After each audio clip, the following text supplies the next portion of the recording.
Donc aujourd'hui, c'est pour la lecture de Dégel du mois de décembre. Comme vous avez pu voir, j'ai pas mal de vidéos en retard. Je vais essayer de faire le plus vite possible. Bon, je vais essayer d'en tourner pas mal aujourd'hui. On est dimanche. La lumière n'est pas très bonne parce qu'actuellement, on est dans une période où il fait très gris ces temps-ci. Je sais pas si je suis bien mise ou quoi. Donc actuellement, vous allez voir, les lecture de Dégel de décembre vont être plus rapide parce que j'ai moins deux livres à vous présenter. J'en ai chroniqué deux, dont un livre à chroniquer en retard et puis un que j'ai fini en décembre. Au niveau acquisition, j'ai acheté 1, 2, 3, 4 livres. Et il y en a deux, je vous ai présenté, c'est un peu à part parce que j'en ai oublié entre temps. Donc je vais vous expliquer en temps voulu.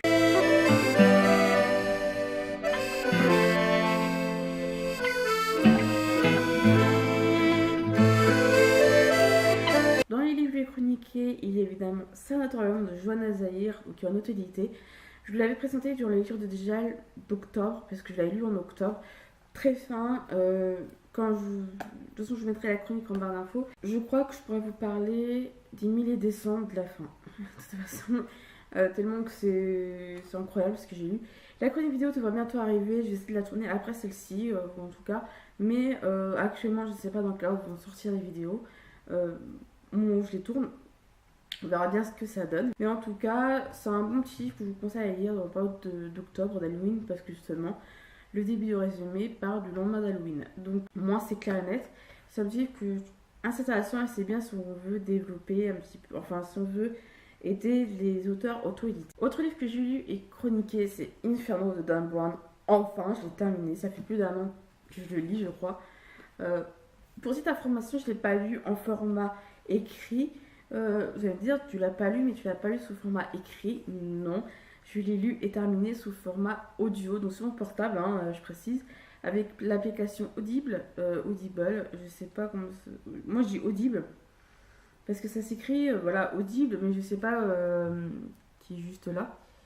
Donc, qui est cette application-là d'Amazon. Je sais pas du tout comment on prononce le nom de l'application, mais bref, donc vous avez compris, je l'ai donc écouté plutôt. Comment dire, c'est 16 heures d'écoute, et 16 heures d'écoute, je les savoure parce que comme pour le pas vexer, c'est plutôt pas mal. J'ai regardé le film quasiment le lendemain. Je veux bien admettre que pour le film, on retire des petites choses, on modifie des choses. Je parle de la modification. On peut modifier des choses, mais modifier la fin comme ils l'ont fait, c'est pas possible. Ils ont littéralement modifié la fin à mort. Ça m'a dégoûté. J'ai dit, j'étais mes parents, j'ai dit bon, ils modifient les trucs. J'ai modifié comme ils ont modifié. Surtout que je venais de finir le livre. Mais c'est pas qu'un petit détail physique sur un personnage. C'est carrément des scènes entières de 2-3 chapitres, enfin même plus, qui ont totalement été modifiées au niveau scénario. Même plus, hein. J'entends 2-3 chapitres, je sais pas trop combien de chapitres ça durait, mais un petit paquet de chapitres où le scénario dans le film a totalement changé. Je vous promets, vous lisez le livre, juste la fin. Enfin, vous lisez pour savoir ce qui se passe. Vous arrivez à la fin, vous l'avez fini, vous regardez le film, tu dis ah ouais, quand même. Après, le film est pas mal, il respecte bien les grandes lignes, mais pas la fin. Je trouve ça juste un peu dommage parce que par exemple, on sait que Robert Landon est à la suite de la poursuite d'un virus. Faut savoir que justement, il retrouve le virus et on sait. Comment dire, l'action du virus, on sait en fait ce qu'il fait sur le corps humain. Par contre, dans le film, c'est pas du tout mentionné et ça vraiment un peu au capital par rapport à ce qu'on vient de lire. Deux personnages du roman, enfin, il y a deux personnages qui décèdent, mais qui décèdent pas du tout dans le roman, pardon. Je trouve ça un peu dommage d'avoir modifié la fin à ce point-là, c'est juste pour le dire. Mais sinon, j'adore le roman, j'étais vraiment plongée dedans. Voilà, donc aussi, la chronique qui est écrite. La vidéo ne devrait pas tarder parce que je pense que tout le monde ne lit pas forcément sur le blog, il n'y a pas plus qu'intéressant.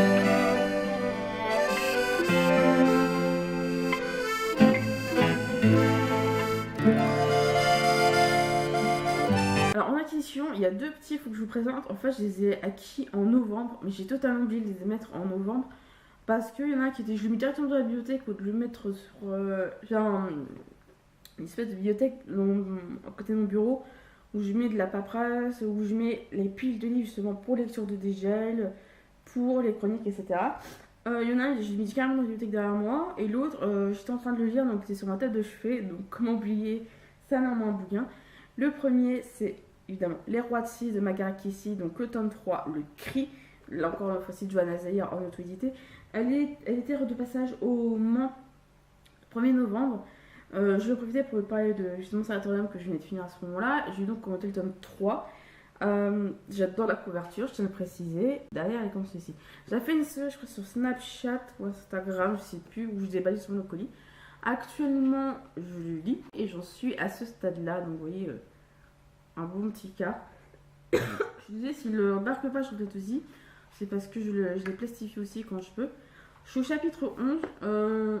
Pour ce que je lis, donc oui, je vais être un bon petit quart, ouais, à peu près, hein, un bon quart, entre un bon quart et un tiers, qui est plutôt pas mal. J'aime beaucoup. Je vous parlerai pas de celui-ci, de ce qui se passe pour l'instant, parce que je vais vous spoiler le tome 2. Je vous mets en i ma chronique sur le premier que j'ai faite, donc le Crépuscule des puissances, si ça vous intéresse de la regarder. En tout cas, pour ce que je lis, j'aime beaucoup. J'ai hâte de le finir, j'aimerais bien le finir le plus vite possible, donc ça serait plutôt pas mal. C'est d'ailleurs les seuls des Rois de Margaret Casey que j'ai en format papier. Les deux premiers, j'ai en format numérique. Mais quand je verrai Johanna, je pense que je vais prendre peut-être le tome 1 et le tome 2. Voilà, ça va dépendre parce que si elle a le trafic qu'elle a écrit, je vais le prendre en premier. Et comme ça, je les aurai tous. Et je prendrai les autres Rois de Margaret Casey plus tard en format papier, après avoir les trois en format papier sous la main. Et l'autre que j'ai, c'est de la part de mes parents, enfin notamment de ma mère. En novembre, il y a eu une cérémonie au Mans, je sais pas si ça passe comme ça dans beaucoup de villes. Il y a ce qu'on appelle la cérémonie des médailles. Alors, pas dans le sens honorifique de la chose, vraiment pure et dure, mais quand vous avez atteint un certain nombre d'années au sein de la ville, vous avez donc, il y a 3 médailles, vermeil, argent, or, je crois. Ça dépend après de combien d'années tu as passé dans la commune, enfin dans la ville, au sein de la ville. Donc ma mère, elle a eu, ça fait une vingtaine d'années qu'elle était au sein de la ville, donc la médaille le plus bas, je crois, le vermeil. Et donc elle était y allée, donc elle a remis des médailles et tout ça. Et ils ont offert plusieurs petits produits justement aux agents. Il y avait donc des livres. Et ma mère m'a choisi entre 3 livres. Elle a dit, il y en avait un sur le basket, je crois, elle a dit non. Un autre sur, je sais plus, sur Le Mans au fil des années, je crois, sur différentes photos. Et le conseil que je vous présentais. Elle a dit, je vais prendre justement ce troisième-là parce que elle a pensé à moi, machin. Alors, il s'agit des anges les anges musiciens pardon, de la cathédrale du Mans, de Jean-Marcel Buvron, Luc Chanclou et Philippe Lenoble aux éditions de la Rainette. Il faut savoir qu'il y avait un CD avec. Le CD, je crois que j'ai dû le ranger avec les autres, mais bon. Alors, il faut savoir que Luc Chanclou et Sion de la Rainette, je les ai déjà présentés sur mon blog et ma chaîne YouTube. Celui-ci en particulier, Le Secret des Anges, donc justement Luc Chanclou, Jean-Luc Proulx et Stéphane Proulx et Sion de la Rainette. Ça, c'est une vieille édition, je crois qu'ils l'ont réédité dans une autre version, je crois, avec la couverture qui brille, machin. Je précise, ça fait plus de 5 ans que j'adore. Voilà, j'ai dû lâcher en 2012. Ça fait 5 ans que j'attends la suite. Parce que c'est un premier tome, ça c'est clair et net. Mais j'attends la suite parce que moi j'ai adoré, vu que ça s'arrête, obligé qu'il y ait une suite. Hein. De toute façon, c'est très bien que c'est pas fini. Donc, j'ai hâte d'avoir la suite. Je vais le poser en attendant. Mais là, on va vraiment se baser sur les anges musiciens qui sont dans la cathédrale Saint-Julien du Mans, sous une des copoles d'une des petites chapelles. Vraiment, quand vous regardez une cathédrale, vous avez plusieurs petites chapelles qui vont comme ça sur le côté arrondi ou en haut. Et sous l'une des chapelles qui est comme ceci, il y a le plafond. Alors, c'est vraiment le plafond, je dirais pas. Des anges musiciens qui sont peints en fait. Ils ont été rénovés il y a quelques années parce qu'ils étaient dans un état totalement dégradé. La peinture rouge au fond sans lever, c'est totalement peint. La teinture, du tissu ou quoi, c'est vraiment peint. Je vais vous montrer dans l'état où ils étaient avant, si je retrouve des photos. Il y a vraiment des photos et c'est sur des restaurants mais dans c'est pas en couleur. Voilà. Voilà, par exemple dans l'état où ils étaient. Voilà, on voit limite plus rien. Totalement, on voyait plus rien, quasiment les briques qu'il y avait en dessous. Et on les a restaurés. Donc là, vous voyez, c'est l'ange en question, mais vous voyez, dans un état très dégradé. Et ça, c'est après restauration. Donc franchement. Et c'est des peintures qui datent du 13e, je crois. 13e siècle. Ça date un peu, on voit bien. Là, la différence avant-après. Hein. Et moi, je trouve c'est bien parce que les anges musiciens, je crois qu'on est les à avoir ça en fait. Je crois qu'on est seul au monde à avoir ça. Si je dis pas de conneries. Un concert céleste, comme on peut dire, qui se trouve sous une cathédrale, en tout cas un monument. Un monument, je sais pas, une cathédrale, une église, un monument d'ordre religieux, en fait, on peut dire ça, notamment chez les catholiques peut-être, parce que je sais pas dans les autres religions comment sont les bâtiments, c'est des choses d'une telle ampleur pour leur religion. En tout cas, moi je parle on parle en tant que chrétienne évidemment. Donc voilà, c'est un petit livre, je dirais pas qu'il fait épais, il fait 160 pages. Donc voilà, un bon petit livre à découvrir. Et CD, c'est le chœur des chants grégoriens du Mans qui en fait donc une petite CD de chant en fait. Et je pense à l'écouter, je trouve ça peut-être sympa. Donc là, vous avez vu les 2 livres que j'avais eu en novembre qui fait donc je vous parle, mais là on va vraiment parler de ceux de décembre proprement parler. Le premier vendredi 1er décembre, il y avait un auteur à la Fnac qui était justement arrivé juste après mon boulot. Ça, je suis généralement en bus ou en train à pied, enfin bref, j'alterne un peu tout ça pour aller plus rapidement sur mon boulot, aussi plus rapide. Et puis, je vais pas utiliser ma voiture juste pour même pas 5 minutes de trajet, ça n'a pas grand intérêt. Au moins dans les transports communs, je peux avancer les lectures, notamment sous format audio. Et donc, je dis au moins, j'ai la rétine qui pile devant l'école où je travaille. Hein. Je suis en école la plupart du temps en tant qu'ATSEM. Donc, je suis allée directement à l'arrêt, je suis allée directement au centre-ville et la Fnac était à pas 5 minutes à pied de la place de la République, là où je descendais. J'ai donc pris d'auteur, c'est vrai que ça faisait un moment que ces livres me tentaient, mais sans plus. Je me suis dit j'en profite, au moins je le rencontre, c'est déjà ça. Alors le livre que j'ai pris c'est Du feu de l'enfer de Sir Cédric, l'association Presse de la Cité dans la collection Sang d'encre. Là aussi, voilà, mais je ne le lis pas, je l'écoute. Celui-ci aussi, avec Audible. C'est le livre que je lis, en fait j'écoute pour aller au boulot. Donc là, qu'on le voit, ouais, je suis bonne moitié hein, pratiquement. Donc oui, à peu près 1 heure de trajet, à peu près 3/4 d'heure, 1 heure de trajet, plus 1 heure de trajet en bus, tram, tout ça, enfin un peu moins. J'ai le temps d'écouter et étant donné entre l'arrêt de bus et l'école, il faut que je marche souvent peut-être un petit peu. Ça dépend, hein. J'ai le bus qui pile devant chez moi et si je me sens pas aller, enfin devant chez moi qui est pas loin, si je le prends dans le sens pour aller sur mon lieu de travail, je mets mes écouteurs, je marche en même temps et pareil quand je suis dans le bus et autres, moi c'est très pratique, ça change un peu de la musique. Je suis donc à la moitié. Donc celui-ci, l'histoire va suivre un duo de frères et de sœurs. On suit Manon qui est le métier, elle est thanatopractice, c'est-à-dire qu'un mec qui est mort, dans le sens où vous avez une personne qui décède, on va bientôt les inhumer, il faut qu'il soit présentable à la famille, c'est-à-dire qu'il faut qu'il se fasse beau, il faut qu'il soit présentable entre guillemets, et c'est le rôle justement des thanatopracteurs, je crois que c'est comme ça qu'on dit pour masculin, comme Manon, pour justement qu'ils soient présentables physiquement, c'est-à-dire que s'ils ont été dégradés au niveau du visage, c'est leur rôle de faire en sorte que la cicatrice ne se voit pas au visage, machin, pour que ce soit présentable à la famille. Je sais que c'est gore dit comme ça, moi ayant perdu moi-même des membres de ma famille et ayant vu les corps avant qu'on ferme les cercueils, oui c'est un peu impressionnant. Et ensuite donc Ariel, oui, pas la petite sirène, c'est un garçon, Ariel dans l'histoire, c'est un délinquant, tout simplement. Pratiquement je crois un trentenaire, délinquant, donc ils disent qu'il maquille des voitures, c'est vrai aussi avec l'un de ses potes, bois, picole, fume, enfin bref, la personne pas très forcément comment dire qu'on côtoie. Et un jour donc Ariel vient chez sa sœur, après une beuverie, c'est encore une avec sa copine, enfin sa copine ne veut plus le voir, machin, donc il va chez sa sœur, il dort chez sa sœur et le lendemain Manon découvre qu'il y a du sang qui s'échappe du plafond. Et en fait, son incendie dessus, ce serait donc à peu près sans doute suicidé. En tout cas, vu l'état où on voit le cadavre, c'est-à-dire que le bras ouvert, machin, il serait suicidé dans un acte désespéré. Ils vont voir les flics, machin, mais en fait, c'est beaucoup plus compliqué que ça. Enfin, l'affaire a été classée en suicide du voisin de Manon. Mais plus on en apprend sur ce qui s'est passé, et plus ça devient compliqué parce que l'un des potes d'Ariel, donc qui maquille des voitures, entre guillemets, qui change les plaques et lui mentionne ce que tu veux, a lui aussi été lié. Et là, on se demande si les affaires ne sont pas liées et ont un rapport justement avec Ariel et Manon et autre chose, avec une certaine secte. J'adore la couverture, en tout cas. Pour ce que j'ai lu, sachez que pour ceux qui ont déjà lu un roman de Sir Cédric ou qu'on lise régulièrement, vous savez très bien qu'avec Sir Cédric, on n'est pas au pays des bisounours, ça. Ça, c'est clair et net.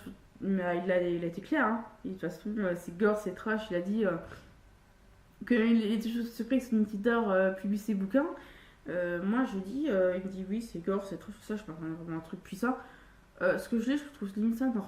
Ça me fait rien en fait.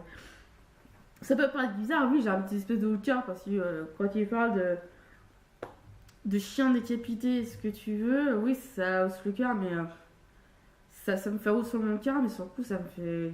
Je vais pas dire que ça me fait rien, ça fait hausser mon cœur, mais. Moi, je regarde Esprit criminel, je trouve ça normal. Donc voilà, c'est une série télé, hein, Esprit criminel, c'est un roman, mais c'est des trucs pour ça si bien qu'on peut pas s'imaginer d'imaginer visuellement les choses, et c'est ça qui fait que c'est un peu écœurant aussi. Hein. Pour moi, ça m'écœure un peu. Les stades où on parle notamment de chien décapité, ça par contre, j'aime pas. Que ce soit chien ou humain, hein, d'ailleurs. Pas de décapitation comme ça, j'aime pas trop. Mais en tout cas, c'est assez gore, ça c'est pas le pays des bisounours. Hein. Comme tu peux voir, tu es à la moitié, on a un stade où j'ai envie de dire oui, j'ai envie de savoir ce qui se passe. Hein. Pas dans le but de me dire j'en peux plus, faut que je termine. Non, non. Si vraiment je termine, il faut savoir ce qui se passe. Hein. Tout simplement. Alors, à la librairie Doucet, c'était le 6. J'ai une très bonne mémoire des dates. Hein, parce que ce jour-là, j'avais en fait un entretien d'embauche. Et je travaille le mercredi après-midi en centre de loisirs. Et j'avais un entretien en fin de journée, vers 4h, 4h30, je sais plus, je crois 4h30, dans une commune près du Lude, un truc comme ça. Bah, le Lude, c'est à quelques kilomètres de la Flèche, pour ceux qui savent, oui, c'est à Sud-Sarthe. Et donc j'ai demandé à ma supérieure, est-ce que je peux avoir mon après-midi de livre? Elle me dit non, non, je vous donne votre journée, parce que je commençais à 11h30. Le mercredi matin, je suis pas en école, je suis en école pas en classe, mais en centre de loisirs. Et il y avait justement quelqu'un qui était en dédicace à Doucet. La librairie Doucet, là où je vais très régulièrement si j'ai des dédicaces. Après la fin, c'était exceptionnel parce que c'était sur Cédric. Mais la plupart des dédicaces, je les fais justement à Doucet parce que là, il y a plus de dédicaces. Et je pense que vous avez toujours vu, si vous êtes habitué au domaine Pouctu, un petit peu, vous en avez vraiment entendu parler. Je dis, je vais aller la voir parce qu'elle était, c'est plus quand elle était en dédicace, enfin les heures, et j'ai en profité et j'ai pris le bouquin, je l'ai fait dédicacer, on a un peu blablaté et je suis allée directement prendre mon rendez-vous. Je suis arrivée une demi-heure en avance. Hein. Non, je suis arrivée 20 minutes en avance. Je me suis pensée 10 minutes plus tôt, je suis arrivée, il devait être 4h10, j'avais rendez-vous à 4h30, ouais. Donc voilà, j'ai profité de mon après-midi, c'est qu'à moi je ferais comme toutes les ASM, j'ai le concours d'ASM. C'est-à-dire commencer vraiment à 8h30, finir à 4h30, des trucs comme ça, donc vraiment. Et travailler le matin, parce qu'au moins l'après-midi, j'ai plus de trucs à faire que comme je voulais. Bref, le livre que je vous présente, c'est donc Mon belette avec Bulldog, donc aux éditions Flammarion Jeunesse. Vous avez, c'est un coffret, vous avez ici les conseils avec Bulldog, les conseils de Bulldog, pardon, qu'elle a même fait, hein, c'est Bulldog Emily, donc son belette a donné plein d'astuces et autres, au début sur sa chaîne YouTube Bulldog, après sur Bulldog Journal, et avec vous avez donc un cahier, donc comme ça un point. Voilà, je sais pas si on voit, comme un vrai belette. Enfin, elle a le Lechtroom. Moi, je me suis pris parce que le mien est quasiment fini. Donc là, il y a l'index. Une chose que j'ai pas avec le mien. C'est ce qui est bien. Donc voilà, après, c'est un choix. Alors, donc, Sir Cédric, hein, voilà, la preuve, je me l'ai bien fait dédicacer. Voilà, je vais pas trop vous dire ce que c'est dédicace parce que c'est quand même un peu personnel et je pense pas que les auteurs veulent forcément qu'on en parle, machin. Enfin, moi, je vais pas, ça me donne pas spécialement savoir ce que les autres ont encore dédicace. Donc voilà le mien. Comme quand je viens dédicacé. Moi, ça, je peux pas trop savoir forcément ce que les autres ont dédicace parce que c'est vrai que c'est un peu personnel si je peux me permettre. Faut que je remonte de bien décaler pour pas que ça soit trop dans le champ de la caméra. Donc ça m'embête un peu de présenter ce que moi j'ai eu en dédicace. Là, donc ça c'est dans l'ordre. Les deux là, je sais plus lequel j'ai acheté en premier parce que je les ai posés là en plus.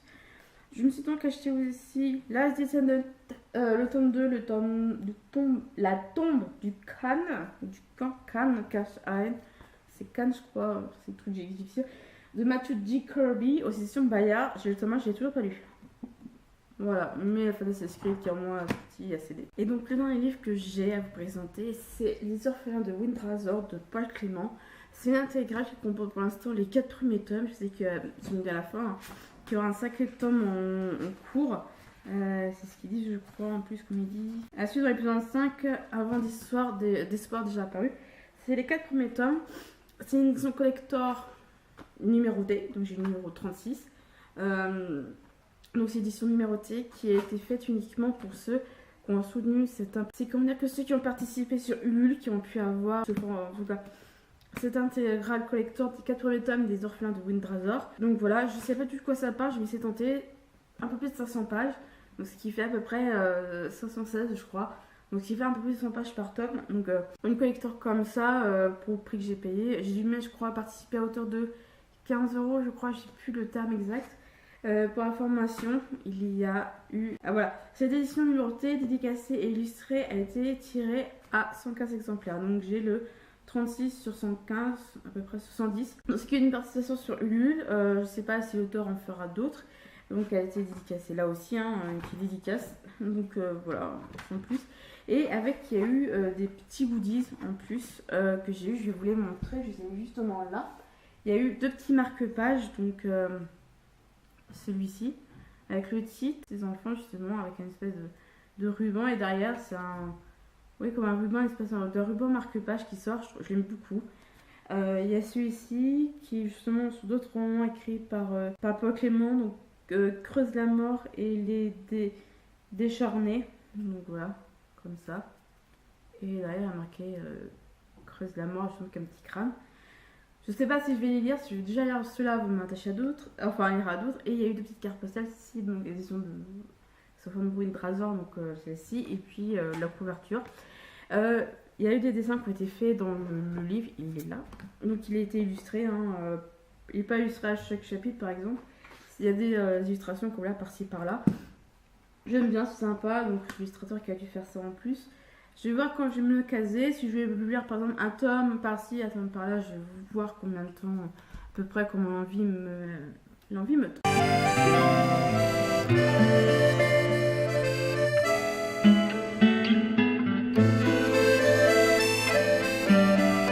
Alors, pour les lectures du mois, je vais faire une vidéo où je vais parler vite fait plus tard de mes challenges, parce qu'en fait, je m'étais mis dans l'idée que chaque mois, j'allais lire 3 livres de 3 formats différents, à savoir un audio, un numérique et un papier. Donc pour le format papier, je suis en train de terminer donc Les Rois de Scie de Macar Casey, le tome 3 de Johanna Zahir en auto-édité. En format audio, je vous l'ai dit tout à l'heure, vous l'avez pu comprendre aussi, c'est Du Feu de l'Enfer de Sir Cédric aux éditions de la presse de la Cité, pardon, dans leur collection Son nom. Et pour le format numérique, c'est Merveille du Monde Hurlant, le tome 1, La Ville des Mystères de Julien Hirt aux éditions Le Héron d'Argent. J'en suis actuellement à une bonne moitié hein, déjà. Et je peux dire qu'une chose, c'est que je kiffe parce que franchement l'histoire est trop bien. J'ai mis le petit marque-page publicitaire qui va avec, que j'ai plastifié. Les marque-pages, quand je peux les plastifier, je le fais. Au moins, ça les rend plus solides et ça tient bien. Donc, franchement, je kiffe. Et le livre est tellement beau en général, parce que entre le titre, les bordures argentées et tout ça, la couverture, ça donne pas envie de l'abîmer dans un sac. C'est pour ça que je lis sous format numérique. J'ai le format numérique pour ceux je vous mets de toute façon les lectures du gel d'octobre. C'est parce que j'ai participé aux éditions du Monde d'Argent à un livre sur Ulule, en tout cas la publication d'un livre sur Ulule. Donc j'ai le droit à 2 livres numériques gratuits en contrepartie. Et il y avait donc celui-là en numérique. J'ai au moins, j'ai pas vu la même couverture. Je pense que je vais faire pareil avec celui-ci, qui est donc le tome 2 des Grâles de l'Inframonde, donc des 7 portes de non, le tome 2 des 7 portes de l'Apocalypse, le Graal de l'Inframonde. Donc c'est vrai qu'il n'est pas abordé truc argenté, mais je veux dire, le livre là a été mon book, ça n'a pas envie de l'abîmer non plus, hein, la couverture, j'ai rien à dire. On verra bien, parce que j'adore vraiment ce que font les Ronds d'Argent.